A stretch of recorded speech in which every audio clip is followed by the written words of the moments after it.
लालची मटन वाला।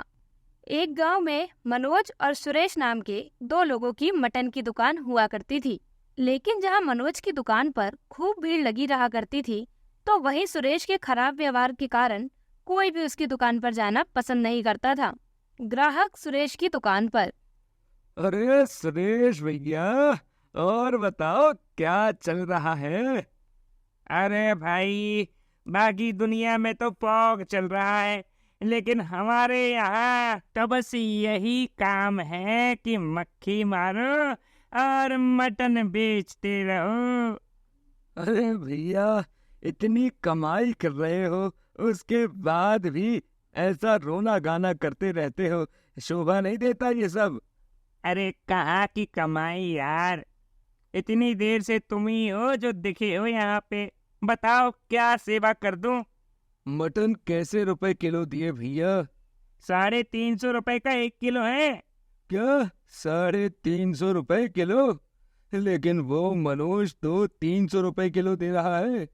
तो जाकर वहीं से ले लो ना, और उसका ही सड़ा गला मटन खाओ। तुम लोगों को वही पसंद आता है? अरे क्या सड़े गले की बात कर रहे हो भैया? आपके यहाँ से माल खराब निकल जाता है, लेकिन मजाल है कि मनोज भाई के यहाँ से एक भी मटन का पीस पुराना निकला हो। बिल्कुल ताजा माल बेचते हैं, ताजा।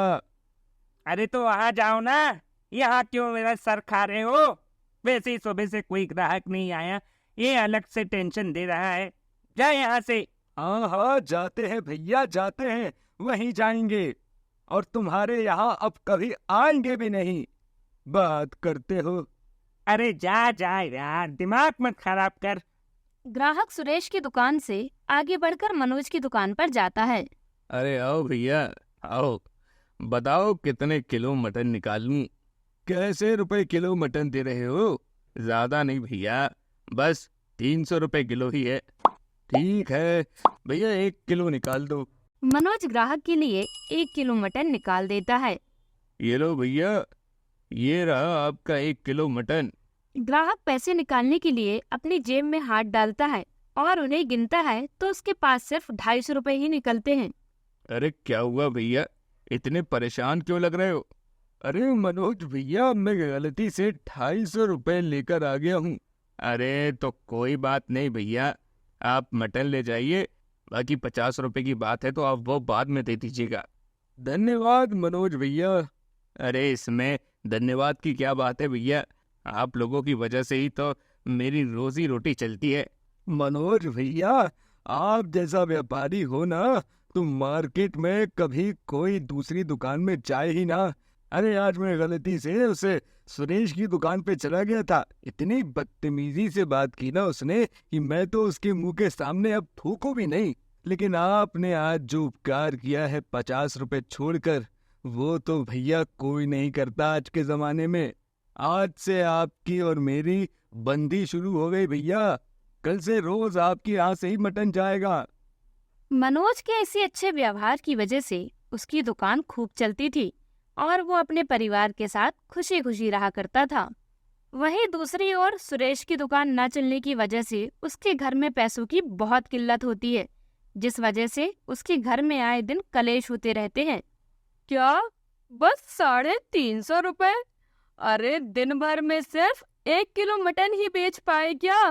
अब मैं भी क्या करूं, वो मनोज मुझसे सस्ते दाम में मटन बेचता है, इसलिए सब लोग उसी के पास से मटन खरीदते हैं।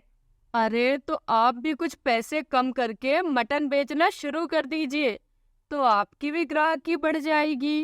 वो मैं कैसे कर दूं, मुझे खुद ही बकरे इतने महंगे मिलते हैं, फिर उस पर पैसे भी तो कमाने हैं। मैं वो सब कुछ नहीं जानती, कल से आप कहीं से भी ला कर दो, लेकिन मुझे घर चलाने के लिए पैसे चाहिए, वरना दुकान बंद करके कहीं मजदूरी करने चले जाइए, इससे तो ज्यादा ही पैसे कमा लेंगे। सुरेश को सरले की बात का बहुत बुरा लगता है और वो सोच में पड़ जाता है। वैसे कहे तो ये भी सही रही है, अगर ऐसे ही चलता रहा तो मुझे बहुत जल्द ही अपनी दुकान बंद करनी पड़ जाएगी। नहीं नहीं, मुझे ही कुछ करना पड़ेगा। अगले कुछ दिन तक सुरेश की दुकान नहीं खुलती है और सभी लोग मनोज के यहाँ से ही मटन खरीद रहे होते हैं। क्या बात है भाई, आजकल सुरेश की दुकान नहीं खुलती है? कहीं उसने मटन बेचना ही तो नहीं बंद कर दिया? अरे भैया, वैसे उस खड़ूस की दुकान में जाता ही कौन था? मनोज भाई को देख लो, कभी किसी से गलत बात नहीं करते, और कभी अगर पैसे कम भी पड़ जाए तो भी मटन दे देते हैं। हाँ, लेकिन आखिर वो गया कहाँ? बहुत दिन से गांव में दिखा भी नहीं। अरे वो कहीं भी जाए, हमें क्या करना भैया। कुछ दिन बाद सुरेश एक बार फिर से अपनी दुकान खोलता है और इस बार वो मनोज से भी बहुत कम दाम पर मटन बेचने लगता है। एक ग्राहक मनोज की दुकान की ओर जा रहा होता है, तभी सुरेश उसे आवाज लगाता है। वहाँ कहाँ जा रहे हो भैया?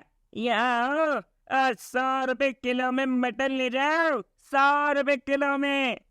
क्या सिर्फ 100 रुपए किलो? दे दो भैया, मुझे 1 किलो दे दो यार। अरे 1 किलो क्यों, पूरे 3 किलो ले जाओ, 3 किलो। अरे सिर्फ 300 ही तो लगेंगे। अच्छा ठीक है भैया, एक काम करो, 3 किलो ही दे दो।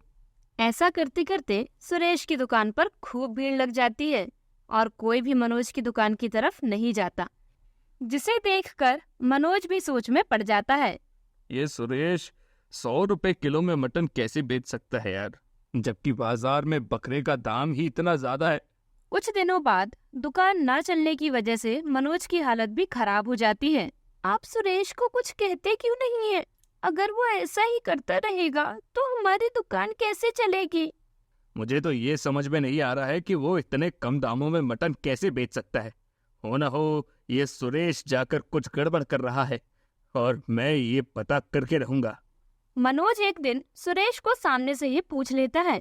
अरे सुरेश भाई, बाजार में बकरे का इतना महंगा दाम है, फिर भी तुम इतने कम पैसे में मटन कैसे बेच लेते हो यार? अरे तुम्हें इससे क्या मतलब? मेरा मटन मैं चाहे जितने रुपए में बेचूं, वैसे भी पहले तुम भी तो मुझसे कम दाम में बेचा करते थे ना। ऐसा कहकर सुरेश वहां से चला जाता है और मनोज बकरी खरीदने के लिए बाजार चला जाता है। बाजार से लौटते वक्त मनोज पास के गांव में कुछ लोगों को बातें करते सुनता है। भाई, पिछले कुछ दिनों से तो गांव में किसी चोर ने पूरा आतंक मचा के रखा है। हर दिन किसी न किसी की बकरियां चोरी हो जाती है यार। अरे भैया, मुझे तो लगता है ये किसी आसपास के पड़ोस वाले गांव की ही हरकत है, क्योंकि कोई अपने ही गांव में चोरी क्यों करेगा भला? हो, तुम बिल्कुल सही कह रहे हो भाई। गांव वालों की बातें सुनकर मनोज के मन में कुछ बातें चलने लगती है और वो अपने घर आ जाता है। क्या मैं जो सोच रहा हूँ वो सच है? मुझे इसका पता लगाना होगा। सुरेश एक दिन अपनी दुकान न खोलकर कहीं जा रहा होता है, तभी मनोज भी उसका पीछा करता है। मनोज देखता है कि सुरेश दूसरे गांव की बकरियां चुरा रहा होता है। अच्छा, तो ये बात है। मनोज अपने मोबाइल में बकरियां चुराते हुए सुरेश की वीडियो बना लेता है और गांव के मुखिया को सारी बात बताता है, और उसके साथ ही वो वीडियो भी दिखाता है, जिसके बाद मुखिया पुलिस को बुला लेते हैं। सुरेश, तुमने हमारे पूरे गांव का नाम बदनाम करके रख दिया है। तुम जैसे आदमी को तो गांव से धक्के मार मार के भगा देना चाहिए। पुलिस सुरेश को पकड़कर जेल ले जाती है और मनोज की दुकान फिर से अच्छी तरह से चलने लगती है और सुरेश को उसके किए की सजा भी मिल जाती है। तो दोस्तों, लालच में आकर हमें कभी भी गलत काम नहीं करना चाहिए।